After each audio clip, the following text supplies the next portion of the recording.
ለመንግስት እና ለመንግስት አመራሮች መጸለይ ቃሉ ያዛችሁም እንዴ?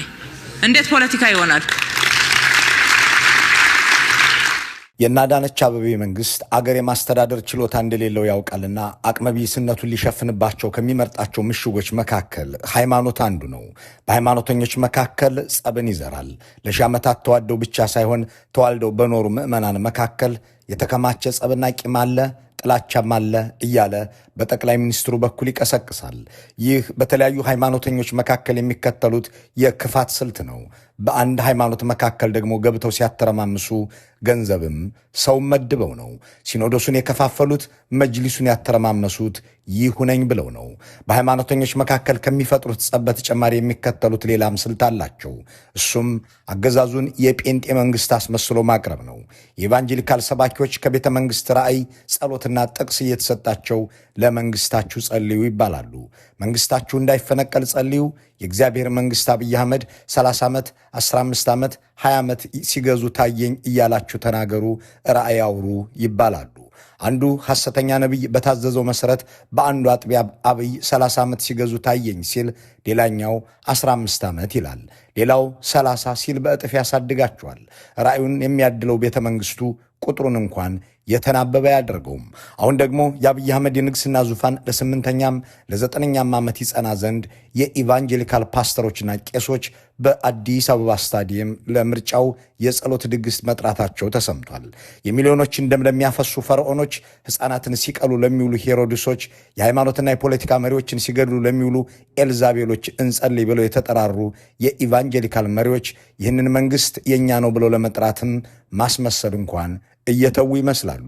በኢትዮጵያ ውስጥ የደላው የህብረተሰብ ክፍል ባይኖርም የወንጌላውያን ምዕመናንም በጦርነት የሚገደሉ በኑሮ ውድነትም የሚቆሉ ቢሆንም የኢቫንጀሊካል ቀሳውስት ግን ብልጽግና የኛ መንግስት ነው ለማለት ድፍረትን አላጡም። ይህ ወደፊት አደገኛ ውጤት ሊኖረው የሚችል መጥፎ አካሄድ ቢሆንም ሚሊዮኖችን በመግደል 86 ሚሊዮኖችን በማድሄት ቢሊዮን ዶላሮችን በመዝረፍ አገር በመሸጥና በማዋረድ ወንጀል የሚፈለግን መንግስት የእኔ ነው ማለት የዚህ ሁሉ ወንጀል ባለቤት ነኝ ማለት ነውና አደገኛ ውጤት አለው። ከልባቸው ለአገራቸው የሚጸልዩትን ሃይማኖታቸውን ለብልጽግና እጅ መንሻ ያላቀረቡትን አብዛኞቹን ወንጌላውያን አማኞችና መሪዎች አታሳጧቸው የሚል መካሪ የሌላቸው ሐሰተኛ ነቢያትና ሰባኪዎች መዘዘኛ ሥራ ውስጥ እንዳሉ ልብ ያሉት አይመስሉም። ቤተ መንግስቱ የሚያቀርበው ጸሎትና ራእይ ብቻ ሳይሆን መሬትም ነውና መሬት ተሰጥቷቸው በአዲስ አበባ ላይ ወረራ የፈጸሙት ፓስተሮችና የኢቫንጀሊካል ቄሶች ጥቂት ተብለው የሚታለፉ አይደሉም። ኦርቶዶክስና ሙስሊም አገሩ ላይ የተስፋፋው ሀብት ተቆጣጥሮ ነውና እናንተም ይህንኑ አድርገው ብለው የነገሯቸውም ራሳቸው ጠቅላይ ሚኒስትሩ ናቸው። አዳነች አቤቤም ይህንኑ ተከትለው መሬት እያስወረሩ ነው የሚለውን ጤነኞቹ ወንጌላውያን በሹክሹክታ ሳይሆን በግልጹ የሚናገሩት ነው። ይህንን ሃይባ ያጣ የሚመስልን ሁኔታ መከላከል በቅድሚያ የሚጠበቀው ከሐቀኞቹ ሃይማኖታቸውን ከዚህ አገዛዝ ጋር ለማገናኘት ከማይፈልጉት ምዕመናንና ሃይማኖታቸውም እንዲገናኝባቸው ከማይሹት ምዕመናንና መሪዎች ነው የሚለው አሻሚ አይደለም። ብልጽግና በአገር ላይ ለፈጸመው በደል መደበቅ ያልሆነውም የሚሉ አርበኛ ወንጌላውያን ራሳቸውን ነፃ ሊያደርጉ ሐሰተኞቹ ነቢያቶችና የቤተ መንግስቱ ጸላዮች እንደ ማንኛውም የብልጽግና ሰው ተቆጥረው ሂሳቡ ይወራረድባቸው ዘንድ ይመቻል የሚለውም ሊያከራክር አይችልም። ባሳለፍነው ዓመት የትንሣኤ በዓል ሊከበር አንድ ሳምንት ሲቀረው በእንግሊዝ መንግስት የገንዘብ ድጋፍ የተጠናና በሪፍት ቫሊ ዩኒቨርሲቲ ኢንስቲትዩት በኩል ይፋ የተደረገ አንድ ጥናታዊ ጽሑፍ ነበር። ጥናቱን የሰሩት ከጀርመን ማርቲን ሉተር ዩኒቨርሲቲ ባገኙት የሶሻል አንትሮፖሎጂ የዶክትሬት ዲግሪ በአዲስ አበባ ዩኒቨርሲቲ የሚያስተምሩት ፕሮፌሰር ደረጀ ፈይሳ ናቸው። ዘኢትዮጵያን ኦርቶዶክስ ተዋሕዶ ቸርች ፖስት 2018 ኢን ኢትዮጵያ የሚለው ደግሞ የምርምር ጽሑፋቸው ርዕስ ነው።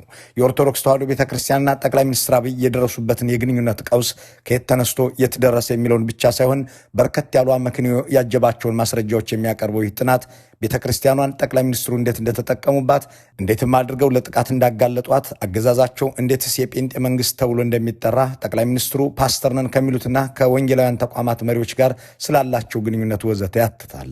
የብልጽግናዎች ፕሬዚዳንት ከኦርቶዶክስ ተዋሕዶ ቤተክርስቲያን ጋር ያላቸውን ግንኙነት ከየት ተነስቶ የተደረሰም ሲል ይተርካል።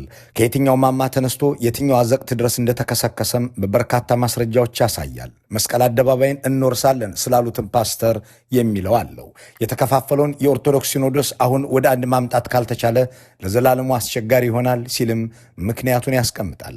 በ58 ገጾች የተቀነበበውን የፕሮፌሰሩን ጥናት በዚህ ዝግጅት በአማርኛ መልሰን በድጋሚ ወደ እናንተ ስናቀርበው መረጃዎቹም ሆኑ ማስረጃዎቹ ድምዳሜዎቹም የራሳቸው የጸሐፊው መሆናቸውን አስቀድመን እንገልጻለን። በዝግጅቱ ላይ የሚጠቀሱት ቀንና ዘመናትም ጸሐፊው ባቀረቡበት በአውሮፓውያን የቀን ቆጠራ ነው። በቀጥታ ወደ ተመራማሪው ጥናት እንገባለን። ኦርቶዶክስ ምናልባት በላይ ጊዜ ብቻ ይመስለኛል 4-5 ጊዜ ፓትርያርኩን እዛ ጠርቼ ሳይሆን ቢሮአቸው ሄጄ ጉልበት ስሚያናግር ያለ አንትሮፖሎጂስቱ ዶክተር ደረጀ የኦርቶዶክስ ተዋሕዶ ቤተክርስቲያንና የብልጽግና ፓርቲ ያላቸውን ግንኙነት 2018 ላይ እንደሚጀምር ያነሱና ስደተኛ ጳጳሳትንና የቤተክርስቲያኗን ሲኖዶስ ለማስታረቅ መስራታቸውን አቡነ መርቆሬዎስን ከአሜሪካ ወስደው አዲስ አበባ ማስገባታቸውን ይህንንም በማድረጋቸው ለጠቅላይ ሚኒስትሩና ለሚስታቸው ዝናሽ ታያቸው ቤተክርስቲያኗ በቅጽሯ ውስጥ በልዩ ዝግጅት የእውቅና ፕሮግራም ማዘጋጀቷን ጠቅላይ ሚኒስትሩም የኦርቶዶክስ ምዕመናንና አባቶች ሊሰሙት የሚፈልጉትን ነገር ኦርቶዶክስ ሀገር ናት እያሉ በመናገር ለ2 ዓመት በፍቅር መቆየታቸውን አብራርተው ሲቀጥሉ ቃል በቃል እንዲህ ይላሉ። የአብይ አስተዳደርና የኢትዮጵያ ኦርቶዶክስ ተዋሕዶ ቤተክርስቲያን ለህወሓት ያላቸው ተቃውሞ አንድ ለመሆናቸው መነሻ ምክንያት ነበር። ቤተክርስቲያኗ በህወሓት ኢህአዴግ የተመሰረተው ብሔር ተከል ፌዴራላዊ ስርዓት እንደ ስጋት ይታያታል። ለዚህ የሚቀርበው ምክንያት ደግሞ በቤተክርስቲያኗ ሲሰበክ የኖረው ነባሩ የኢትዮጵያ አንድነት ማስጠበቂያ ስልት አጣዋለሁ የሚል ነው ብላ ታስባለች የሚለው ነው። ጠቅላይ ሚኒስትሩ የትግራይን ጦርነት ሲያካሂዱ ከፓትርያርኩ አቡነ ማትያስ ውጪ የቤተክርስቲያኑ አመራር ከአብይ ጎን ቆሞ ወሳኝ የሚባለውን ድጋፍ አድርጓል። ይህ የቤተ ክርስቲያን አመራር ያንን ጦርነት ደግፎ ከአብይ አህመድ ጋር መቆሙ በመጨረሻ የትግራይ ኦርቶዶክስ ተዋሕዶ አባቶች ትተው እንዲወጡ ገፍቷል። በኋላ ላይ ግን አብይና ቤተ ክርስቲያኗ ወደ ቀውስ ሲገቡ ጊዜ አላጠፉም። ቤተ ክርስቲያኗና የብልጽግናው መንግስት የጎሪጥ እንዲተያዩ የሚያደርጉ ነገሮች ያቆጠቆጡት በ4 ምክንያቶች ነው።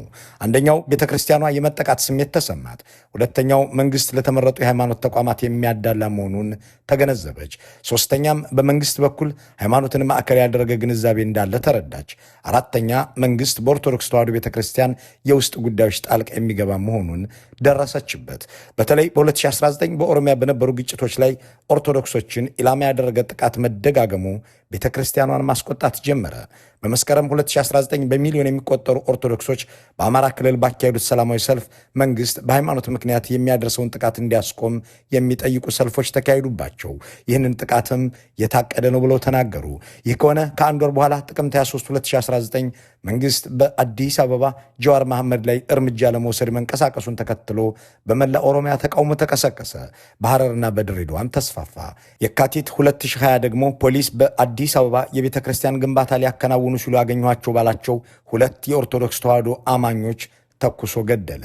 ድምፃዊ ሃጫሉ ሁንዴሳ መገደሉን ተከትሎ በተቀሰቀሰ ማመፅ 120 ኦርቶዶክሳውያን ተገደሉ። የድምፃዊውን መገደል ተከትሎ በኦሮሚያ ውስጥ ያሉ ህዳጣን ኦርቶዶክሶችና ሌሎች አናሳ ብሔሮችም ተጠቁ። በ2022 ደግሞ የጥምቀት ዕለት በቡራዩ ወይብላ ማርያም ንግስ ላይ በሰንደቅ ዓላማ ምክንያት በተነሳ ግጭት የሰው ህይወት ጠፋ። ይህንን ግድያ የፈጸመውም የኦሮሚያ ክልላዊ መንግስት ፖሊስ ነው። ይህንን ለምን እንዳደረገ ሲገልጽም ጠመንጃ ሊነጥቁኝ ሲሉ ነው ብሎ መልሷል። በአጠቃላይ የኦርቶዶክስ ምዕመናን በሃይማኖታቸው ምክንያት በየቦታው ሲገደሉ የአብይ አህመድ መንግስት ዝም ማለቱ ቤተ ክህነቱንና ቤተ መንግስቱን ያቃቃረ ጉዳይ ሆነ። በእርግጥ ቤተ ክርስቲያኗ በአብይ አህመድ ዘመን ባጋጠሙ የጸጥታ ቀውሶች ሁሉ ተጠቂ ነበረች። ይህ ደግሞ የተከብቢ ያለው ስሜት እንድታዳብር ምክንያት ሆኗታል። በየካቲት 2022 ለጦርነቱ ገቢ ለማሰባሰብ መድረክ ሲዘጋጅ የወንጌላውያን አማኞች ካውንስል መስራች ሐዋርያው ዘላለም ጌታቸው በአነጋጋሪ ንግግር ብቅ አሉ። ያ ድግስ የተዘጋጀው በመስቀል አደባባይ ነበር። ዝግጅቱ በርካታ የኦርቶዶክስ ተዋሕዶ አማኞችን አስቆጣ። የመቆጣታቸው ምክንያት በዚህ በጦርነት ለተጎዱ ሰዎች በሚል ገቢ ለማሰባሰብ በተጠራው መድረክ በማስተባበር ሂደት ላይ ለምን ሚና ሳይኖረን ቀረ የሚል ብቻ አልነበረም። ዋናው የውዝግቡ ምንጭ ሐዋርያው ዘላለም ጌታቸው መስቀል አደባባይን እንወርሳለን ማለታቸው ነበር። ዘላለም ምን እያሉ እንደነበር አልተብራራም። ነገር ግን የኦርቶዶክስ ምዕመናንን እንደ ምልክት የሚያዩትን መስቀል አደባባይን እንንጠቅ እያሉ እንደሆነ አድርገው ተረድተውታል። ጥር 1 የፊታችን እሁድ ከ9 ሰዓት ጀምሮ ፕሮግራም አለ መስቀል አደባባይ ላይ። ስለዚህ መስቀል አደባባይ ላይ ሁላችን መውጣት አለብን። ሁላችን ለምሳሌ እዚህ ቸርቹን ዘግተን ፕሮግራማችንን የእሁድ ከሰዓቱን ትተን እንወጣለን ማለት ነው። አደባባይ ላይ እንገናኝ። አደባባዩን መውረስ ማለት ምን ማለት እንደሆነ ለእናንተ አላስረዳችሁ። ይህንን የሐዋርያው ዘላለም ጌታቸው ንግግር የሚያስታውሰው የዶክተር ደረጀ ፈይሳ ጥናታዊ ጽሑፍ ሲቀጥል እንዲህ ይላል። የሐዋርያው ዘላለም አወዛጋቢ ንግግር ከተሰማ በኋላ ከንቲባዋ በሰጡት መግለጫ የበለጠ ተባባሰ። አዳነች አቤቤ ይህ አደባባይ የህዝብ አደባባይ ነው በማለት ተናገሩ። ይህ ሁሉ ሂደት ቤተ ክርስቲያኗንና የብልጽግናን መንግስት ሆድ የሚያባብስም ሆኖ ቀጠለ። የአብይ አስተዳደር በብዙ ሰዎች የጴንጤ መንግስት ተብሎ የሚጠራ ነው። የጠቅላይ ሚኒስትሩ የራሳቸው እምነት የሆነው የፕሮቴስታንት እምነትም ሌሎችን የሚያገልና የሚያርቅ ተደርጎ የመታየቱ ነገር እያስፈራ ነው። ይህ ፍርሃት ደግሞ ዝም ብሎ አልመጣም። አንዳንድ የወንጌላውያን ፓስተሮችና መሪዎች በአደባባይ አብይን ሲያወዱስና ስለሳቸውም ሲሰብኩ እየተደመጡ ነው። ጠቅላይ ሚኒስትሩም የእሳቸውን እምነት ለለውጥ ጠቃሚ መሳሪያ አድርገው ለመግለጽ አያፈገፍጉም።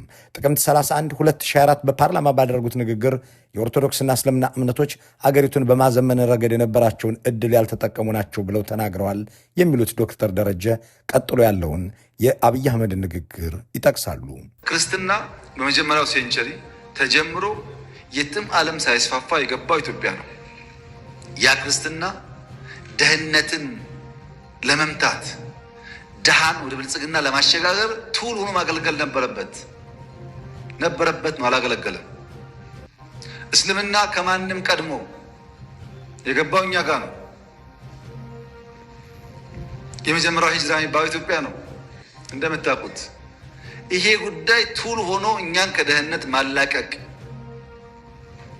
ትዕግስት ያለው ሰብር ያለው ማህበረሰብ ማድረግ ነበረበት፣ አልቻለም። ይህ የጠቅላይ ሚኒስትሩ ንግግር ቁጭት ሳይሆን በኦርቶዶክስ ላይ የተከፈተ ጥቃት ተደርጎ ተወስዷል። እሳቸው በሚታደሙባቸው የፕሮቴስታንት መድረኮች ላይ ያደርጓቸው ንግግሮችና የፈጸሟቸውም ድርጊቶች የኦርቶዶክሳውያንን ፍርሃት አብዝተውታል።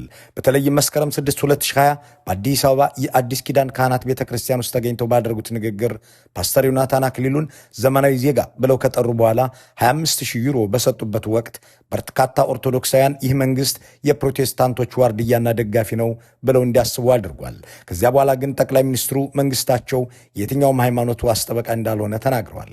የኢትዮጵያ ኦርቶዶክስ ተዋሕዶ ከአብይ አህመድ ጋር እንዲያ አስታራቂና ታራቂ ሆነው እንዳልከረሙ መንግስት ቤተክርስቲያኗን ሊከፋፍል ነው የሚል ወቀሳ ብቅ አለ። የኦሮሞ ኦርቶዶክስ ቤተክርስቲያንም የሚል አጀንዳ ሲቀሰቀስ በአብይና በቤተክርስቲያኗ መካከል ግልጽ አለመግባባት ይፋ ሆነ። በጥር 2023 በአቡነ ሳይሮስ የሚመሩ ሰዎች የራሳቸውን ሲኖዶስ መመስረታቸውን ካስታወቁ በኋላ ጠቅላይ ሚኒስትሩ ለካቢኔያቸውም ለአገሪቱም ህዝብ ጉዳዩን በማስመልከት ያላቸውን አቋም አብራሩ። የነ አቡነ ሳይሮስ እንቅስቃሴ ተገቢና ህገ መንግስታዊ ነው ብለው ተናገሩ። በአማራ ክልል በአማርኛ ነው ሰው የሚገለገለው በራሱ ቋንቋ፣ ደቡብና ኦሮሚያ ሲሆን እንደዛ አይደለም የሚል ጥያቄ ይነሳል። ይሄን መንግስት በማዳፈን ማለፍ አይችልም።